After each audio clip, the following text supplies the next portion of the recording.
এই ভাতটা যেদিন রান্না করা হয় সেদিন একটু খাওয়া বেশিই হয়ে যায়। সকাল সকাল আমাদের বাড়িতে অনেকগুলো মাছ কিনে আনা হয়েছিল, তাই আজকে রান্না বান্না করতে অনেকটা দেরি হয়ে গেছে। ঝটপট কি রান্না করা যায় সেটাই মনের মধ্যে ঘুরপাক খাচ্ছিল। হঠাৎ করেই মনে হলো যে ঘরে তো দেশি চালের খুদ রয়েছে। খুদ খেতে ভালোবাসি বলে আমার ননদ আমাকে বাড়িতে এসে এই চালগুলো দিয়ে গেছে। চালগুলো একটু আলতো হাতে ধুয়ে নিচ্ছি।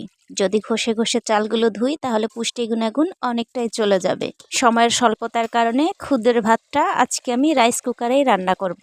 জলটা মাপের থেকে একটু বেশি দিয়েছি। ভাতটা যাতে ঝুরঝুরে হয় সেজন্য ভাতের থেকে কিছুটা মার ফেলে দিব।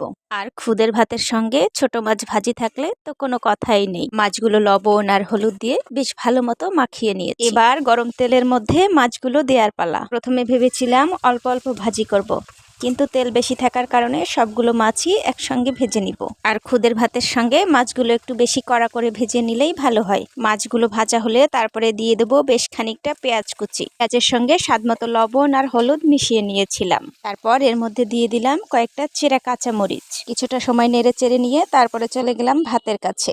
এদিকে আমার ভাতটাও ফুটে গেছে। ভাতের থেকে মারটা ফেলে দিয়ে উপর দিয়ে লবণ দিয়ে দিলাম। তারপরে লবণটা বেশ ভালো মতন ভাতের সঙ্গে মিশিয়ে নিলাম। এই ভাতটা সব থেকে বেশি ভালো হয় মাটির চুলায়, তাও আবার কড়াইতে। ভাতটা কড়াইতে কিভাবে রান্না করা হয় সেটা একদিন দেখাবো। এটার সঙ্গে লাউ পাতা কিংবা খারকোল পাতার ভর্তাটাও খুব ভালো লাগে। আজ তো সবাই মিলে আমরা অনেক তৃপ্তি করেই এই খাবারটা খেয়েছি। আজকের মতে এখানেই শেষ করছি। দেখা হবে অন্য কোনো ভিডিও।